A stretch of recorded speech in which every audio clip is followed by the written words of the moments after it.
You cannot budget your way out of a bad economy and greed. I just saw a girl on here say her rent is going up from $1,300 to $1,800. Nothing's changing, just a $500 increase because they can do that. And it was so upsetting hearing the anger and frustration in her voice because obviously if she re-signs but can't make those monthly payments, she'll be facing eviction and homelessness. But if she chooses to relocate, that's also very expensive because a lot of places want first month, last month, and security deposit, which is oftentimes equivalent to 1 month's rent, which, by the way, rent these days, you're not finding anything under like $1,500. Then you have to pay for your U-Haul if you want to get movers, if you want to move across state lines to hopefully find something cheaper. Like, all of that adds up for one event and you're looking at $7,000 or more. Now, who has that just sitting around in the bank these days? I would love to know. Tell me your secrets, please.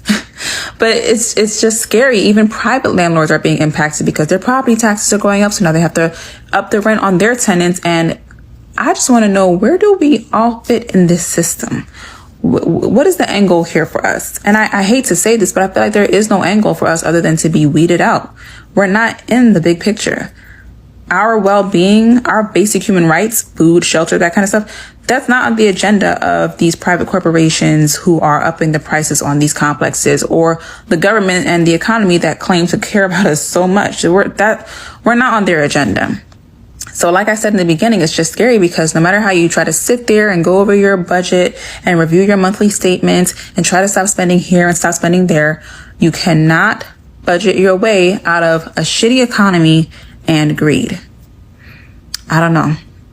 It's scary, but... I just stopped to call about an apartment that I saw was for rent for a 2-bedroom, 2-bath in Los Angeles, California. And she was like, oh, like, I need to let you know it's already been rented out. And I was like, okay, that's fine. And she was like, and I also want to be, like, we might have another one opening up, but I want to be very candid. We are asking for 3 months rent and security deposit up front. And I was like, is that a joke? Like, is that legal? And she, I couldn't even finish the word legal. And she was like, yeah, it absolutely is for us to ask for rent up front. And I was like, up to 3 months? With everything that's going on right now in Los Angeles, California? I said, someone should be really questioning their morals, and I hung up the fucking phone. What in God's name? I don't want your shitty fucking 2-bedroom apartment for $10,000 up front. So my apartment just sent the lease renewal, and I just want to make sure that we're all on the same page, that I would be ridiculous if I were to accept. Mind you, I live in a 400 and something square foot studio, right? It's nice, it's aesthetic. Some of y'all said, lovely apartment. Thank you. It has 1 closet. There we go. But I just got the renewal.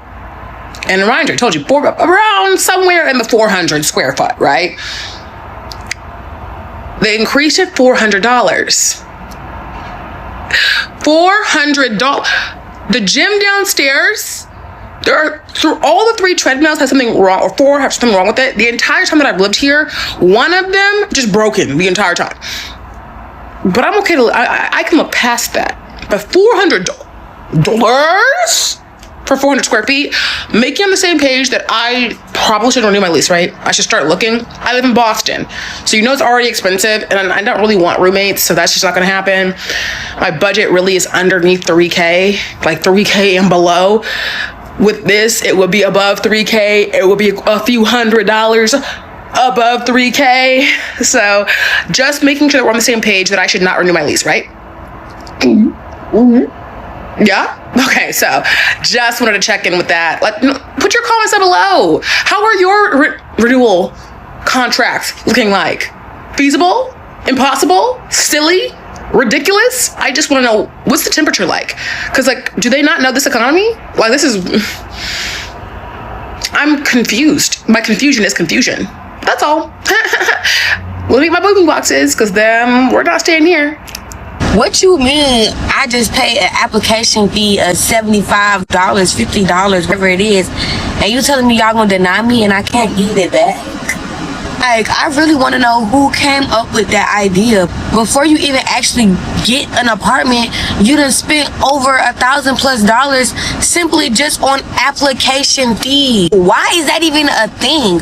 Why should I have to pay to sign a piece of paper to even see if I'm qualified? And if I'm not qualified for that apartment, which I shouldn't be qualified for an apartment, all I need to be qualified for an apartment is to have the money and be able to pay the fucking bills. All this extra stuff that y'all be needing to know and be wanting for apartments is just fucking ridiculous. I've never understood that. Why am I paying to be denied? We're not complaining enough about the right stuff. Y'all want rent to go down, we need to exempt from paying application fees, because that's stupid. That's dumb. What does the American government think is going to happen if rent prices continue to increase and our salaries are not increasing with it? Genuinely, what do they think is going to happen? I truly don't understand not doing rent caps. I know that's a thing in New York, but I'm from the South. I've never heard of such a thing down here. I only hear about it in New York.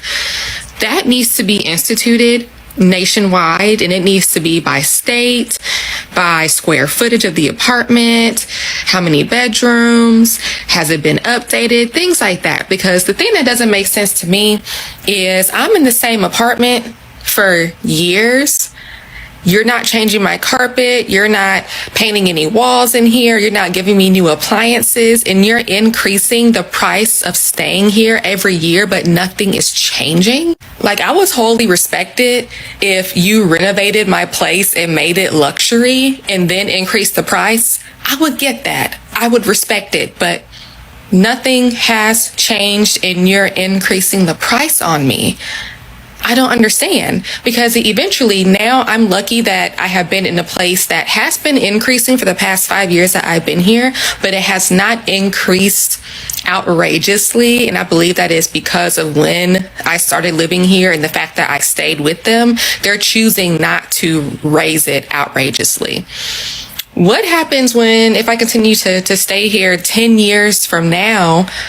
Is this same apartment going to be $5,000 a month, even though nothing in here has changed? Like, what do people expect to happen? Like, of course, people are going to go out and search for a cheaper place, and they're going to move out of your place. And eventually, if you skyrocket your prices enough, no one is going to live there at all.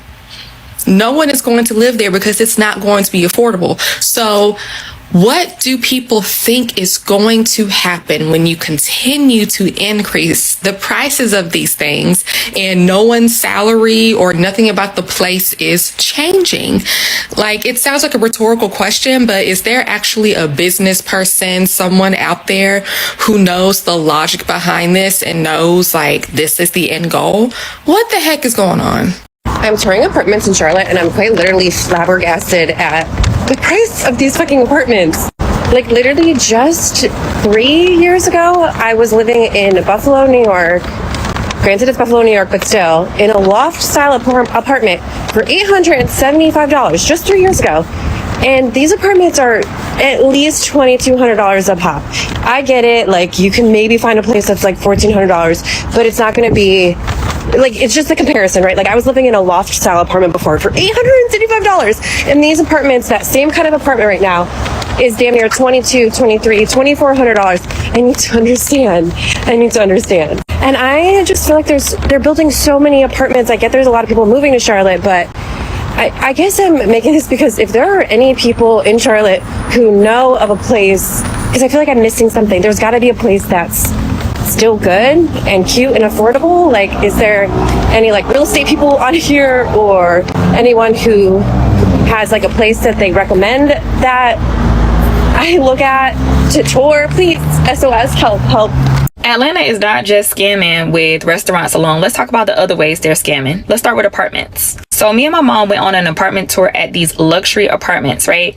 And when we're in the parking deck, I'm thinking to myself, this looks so familiar. I feel like I've been here before. But then it hit me. I was there last year with police because someone wanted to jump in my rental car and steal it. We got it back. But still, what's luxury about that? Nothing. I really think what businesses need to realize is the PPP money is long gone. It's spent. People are not doing Airbnb like they used to.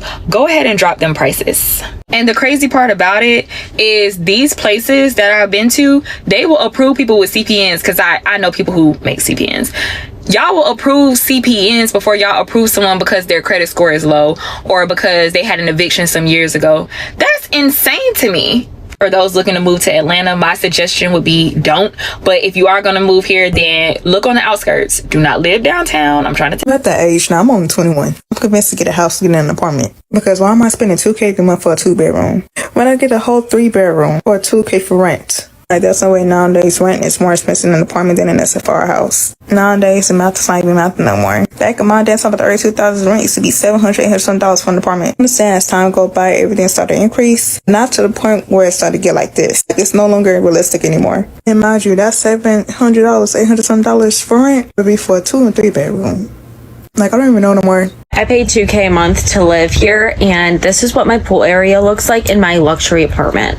So it starts off pretty basic, you know, there's just cigarettes everywhere, littered. And my favorite is there's just toilet paper lying everywhere, and there's also beer cans literally laying everywhere, not thrown in the trash because you think that the trash would maybe be a little picked up. No. Also, the pool is disgusting. It literally has feces in it.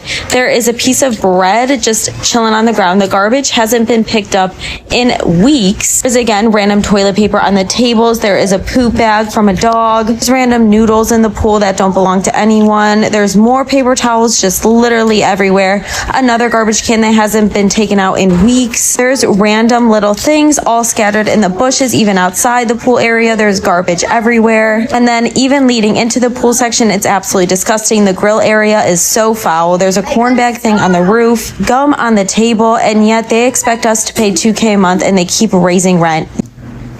Have landlords lost their minds? My roommate moved out a few months ago, so I currently live in a 2-bed, 2-bath by myself. And the price that I am paying for rent for a 2-bed, 2-bath with 2 parking spaces is the same amount of money I would be paying for a studio in Los Angeles, California. I feel like our whole perspective is warped because I hear people talking about, oh, I found a studio for $2,000. What a good deal.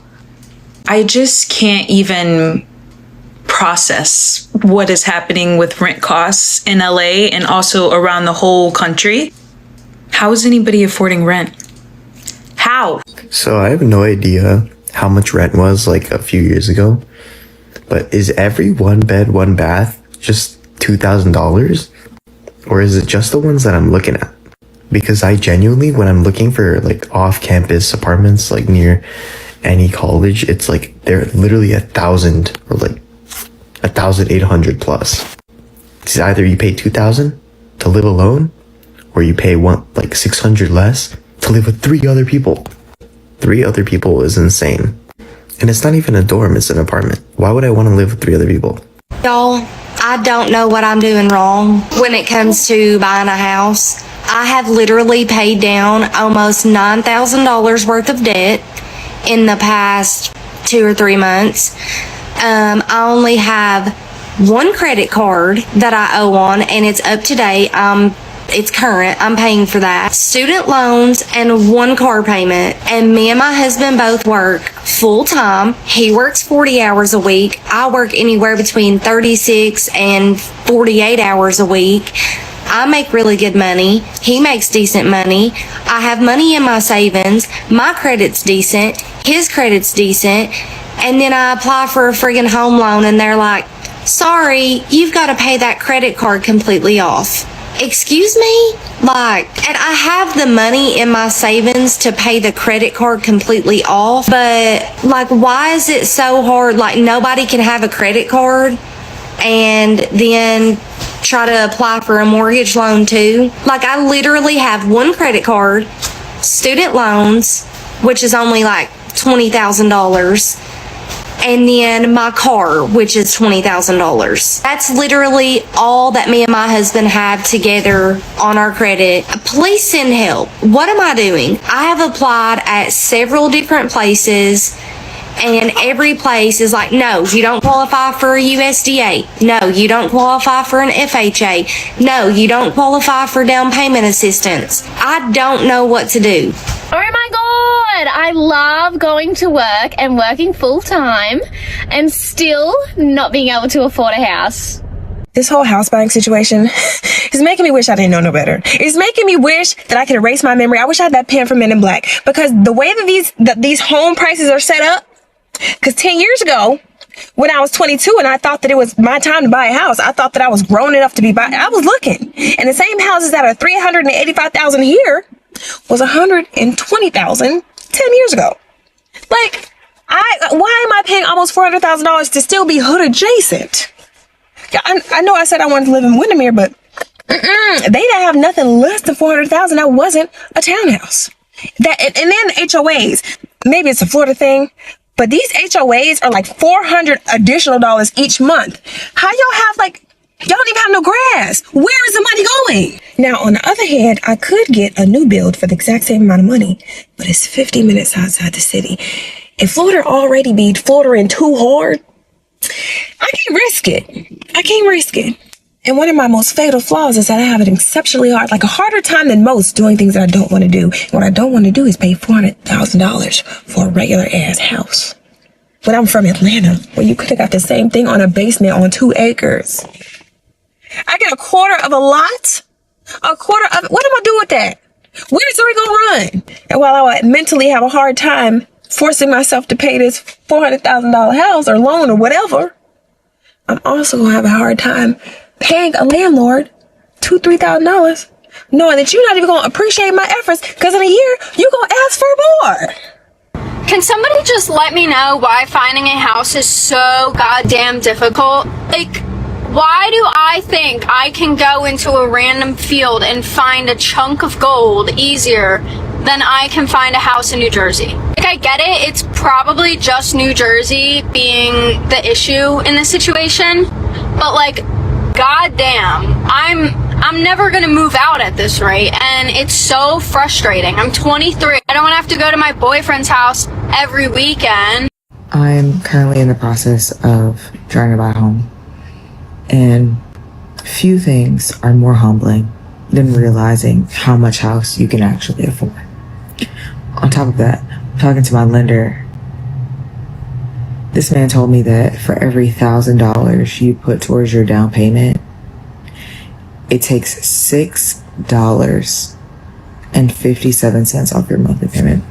Six American dollars. For every $1,000, you take off $6.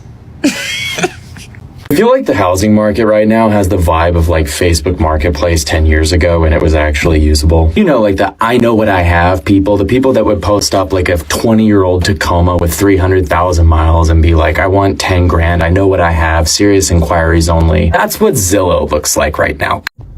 So, how's the real estate market? Let me tell you, we have a record number of homes for sale. I mean, not record forever, but like the last 6, 7, 8 years. How about price reductions? Yeah, record number of price reductions. How about negotiations? Yep, 10% off offers. That's like standard starting point. Let's not forget we have less and less sales every single month.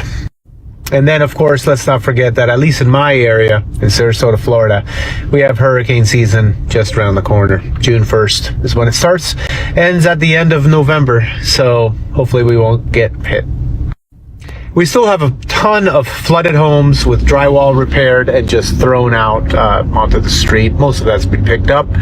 We still have a whole bunch of properties that are going through permitting to attempt to get it repaired, but you know, the permitting department doesn't always comply.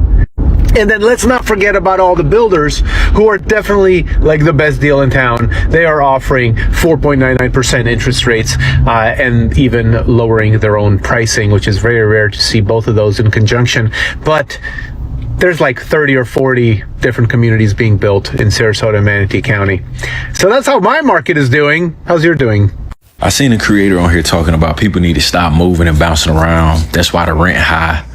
Just renew your lease. Like all this other stuff. But let me give you the perspective of a mover, right? I've had 5 apartments in the last 5 years. Let me tell you why.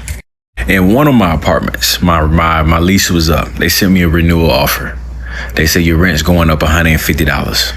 I said, why? Nothing has changed in this place. If anything, it should go down. Like all the damages I've caused in here and my kid. So, but it's going up.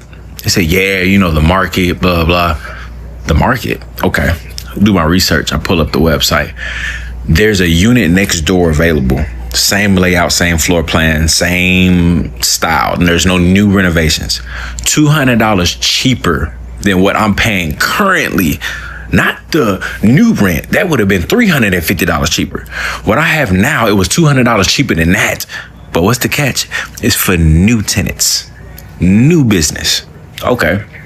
So I try to call them, try to figure this out. Hey, bro, by the way, can I just move in that one? Cause I'm gonna just move in there. It's $200 cheaper, same floor plan, same everything. We good, right? No, you actually have to pay a $500 transfer fee just to move units, and then on top of that, you don't get that new price, that new rent. That's only for new tenants. Since you're an existing tenant, it would just be the same rent as your other place. Make it make sense. So then I said, you know what? Screw it. We gone. 60 days. Here you go. We out. I checked the apartment website. What do you know? The unit that I'm moving out of is now $200 cheaper for a new tenant. You see how that works? It's not us. It's the apartment complexes. It's the scam that they have going on. But this is the best part. When you pull up a new complex, they will have newer renovations and they'll give you 2 months free just because you're a new tenant moving in. And your rent is going to be cheaper than the last place you stayed at. So while moving costs and all of that sucks, for sure, I hate doing that. In the long run, I have a cheaper place, a nicer place, and 2 months free. If you want cheap rent without getting a roommate, there's only 2 options available. So for your first option, if you want a cheap apartment, is you have to move to far, far away land. You have to move to a small ass town where everybody goes to Walmart for fun. There's nothing to do and you'll be bored as hell, but your rent will be $35 a month. Your second option, if you want cheap rent, is your roommate is probably going to be rats and roaches. Your car's going to get broken into. You're probably going to get shot. But at least your city's a lot of fun and there's a lot of things to do in your city. And this is why I think renting is such a very unfair concept. I have a friend who's paying $2,500 a month for a 2-bedroom, 2-bathroom apartment in Miami, Florida. Then I have another friend who's paying $800 for a 2-bedroom, 2-bathroom apartment in a small town in South Carolina. Both apartments are pretty much the same size. The only difference is location. I think it should be illegal for rent to be over $2,000 a month. You could be paying $2,000 a month for your apartment and your next door neighbor, same model, same everything, could be paying $1,800 for the same model apartment as you. Or they could be paying more than you. When you renew your lease, it could go up by $9 or $900. And then you're paying $2,000 a month, but you will never own your apartment. You will never own it. I feel like rent should be like a fixed amount across the board. Put a finger down if you moved into a luxury apartment building who gave great amenities, who looks great on the outside, but on the inside, it's a thin-ass piece of fucking paper. Put a finger down if you live under somebody who sounds like they're at the juke joint with smoking stacks, dancing and gyrating all motherfucking night. Put a finger down if you keep reporting the same people and they keep doing the same things. How